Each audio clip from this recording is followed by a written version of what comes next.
ouviu a quem, irmão? A Deus, por causa da sua servidão.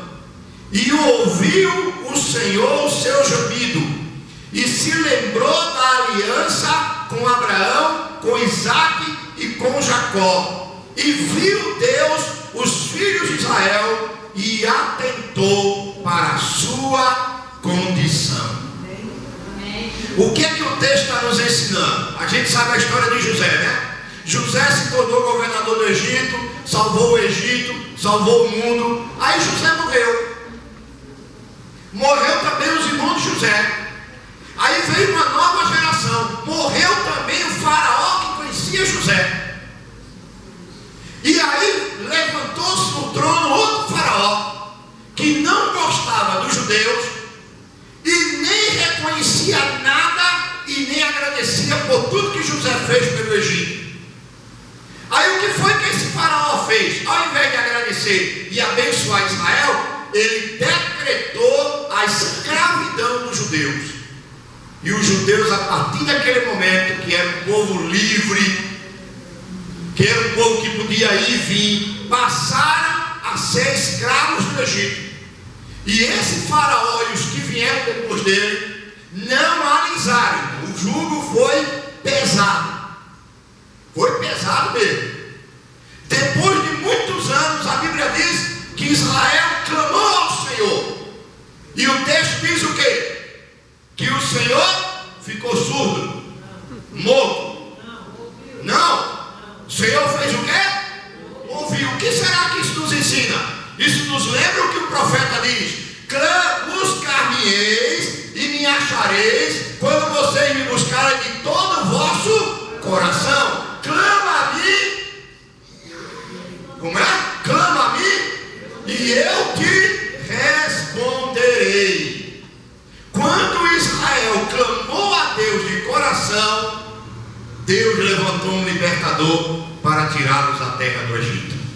Então, a chibatada, as pancadas, os socos, a escravidão, o sofrimento, a fome, a miséria que a escravidão trouxe, tudo era representado pelas ervas amargas. Deus disse assim: vocês vão comer ervas amargas toda vez que vocês comemorarem a Páscoa. Mas para quê, Senhor? Para lembrar que a vida de vocês não valia um vintém, que o salário de vocês era escravidão, que vocês não eram uma nação, era um bando de escravos sem nome, sem identidade. Escravo não tem nome, escravo não tem RG, escravo não tem nem certidão de nascimento, não tem. Escravo aqui no Brasil, quando nascia, o dono da senzala mandava um número, estava o número do cabo lá, aí o número 1, nasceu o número 1, aí quando o dono chegava para ver os escravozinhos que nasceram, esse daqui esse é o número 4, não tinha nome não. Escravo não era considerado gente, era considerado um objeto. Israel era um objeto que o faraó podia vender, matar. E naquela época a lei da escravidão era tão dura que se uma escrava cozinhasse um arroz e a patroa provasse e comesse, não gostasse, podia matar a escrava. Você vê que o negócio era ímpio. Israel ficou mais de 200 anos debaixo desse sofrimento. Aí Deus diz assim: quando chegar a Páscoa, vocês não vão comer chocolate não, vocês vão comer erva amarga. Por que, Senhor? Sabe por quê? Para lembrar que vocês não eram nada, que vocês não tinham nada, que vocês estavam entregues à morte, mas eu ouvi a oração de vocês, desci do Egito com o braço forte, quebrei o grilhão de vocês, libertei vocês e fiz de vocês gente. Aí vocês vão comer ervas amargas para não esquecer. O que simboliza isso? Vai lá para Isaías 53 de novo. As ervas amargas também, elas representam o sofrimento de Jesus para salvar a humanidade. Aqui, irmão, não é Israel sofrendo, é Jesus sofrendo no lugar de Israel e de toda a humanidade. Isaías 53, verso 1 ao 7, esse capítulo é um dos mais profundos e bonitos da Bíblia, ele começa dizendo assim, ó: quem deu crédito à nossa pregação?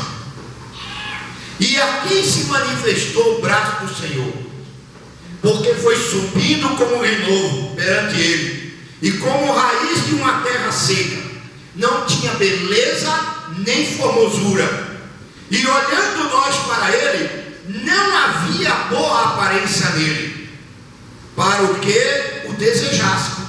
Eu acho engraçado esse filme de Jesus, né? Coloca lá Jesus, um cara bem bonitão, né? Aqueles galã, né? O profeta diz que ele era um homem simples, não era feio. O profeta não está dizendo que ele era feio, mas também não era galã de Hollywood, não. Tanto que aparece Jesus tem tantos olhos, né? Nos quadros mesmo, tem um quadro que ele está de olho verde, depois tem outro que ele está de olho azul, depois tem outro que ele está, né, de olho castanho. Uma vez eu levei um tapa da minha avó, que era muito católica. Eu disse para ela assim: vó, eu já adolescente, vó, Jesus devia usar lente multifocal, e cada hora ele aparece com um olho diferente. Mas rapaz, a velha me deu um tabefe que até hoje arde no ombro, viu? Então, a Bíblia diz assim, ó: era desprezado, olha que coisa, ó, era desprezado e o mais rejeitado entre os homens. Olha como é que ele vivia, homem de dores. Então ele veio para sofrer, experimentado no trabalho, foi carpinteiro. Naquela época, carpinteiro não é essa moleza que era hoje, não. O negócio era pesado, né? E ele diz assim: e como um de quem os homens escondiam o rosto, era desprezado, e não fizemos dele causa algum. Você já pensou na cena?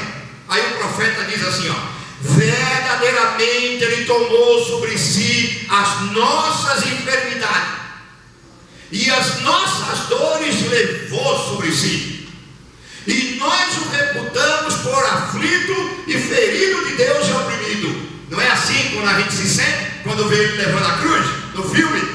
Não é assim? Não é? Até marmanjão chora quando vê a cena do sofrimento de Jesus, porque está profetizado isso. Aí ele diz assim, ó: mas ele foi ferido por causa das nossas transgressões e moído por causa das nossas iniquidades.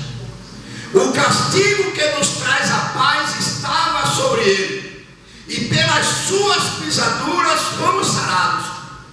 Todos nós andávamos desgarrados como ovelha, cada um se desviava pelo seu caminho, mas o Senhor fez cair sobre ele a iniquidade ou o pecado de todos. Ele foi oprimido e afligido, mas não abriu a sua boca. Como um cordeiro foi levado ao matadouro, e como ovelha muda perante os seus tosqueadores, assim ele não abriu a sua boca.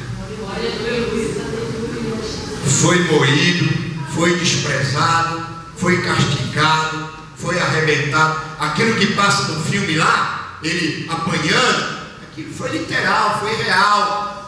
Quando a gente vê o Evangelho, a gente lê o Evangelho, não dá para ler todos os textos, mas a gente vê o sofrimento dele. Primeiro, ele foi preso num lugar de outro, e olha que ele foi trocado por um que não valia nada, sem vergonha, Barrabás.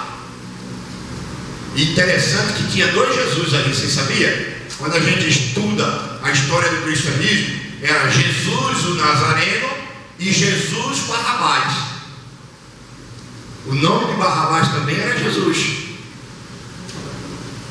E aí Pilatos coloca lá, né? A quem vocês escolhem? Quem o povo deveria escolher? Jesus. Mas escolheram lá Barrabás. Ele morreu no lugar de outro. Marcos capítulo 15, verso 15. Ele foi açoitado no lugar de Barrabás e de nós. Marcos capítulo 15, verso 15. Diz que quando o escolheram, Pilatos disse: darem uma surra, e levaram ele para o pátio para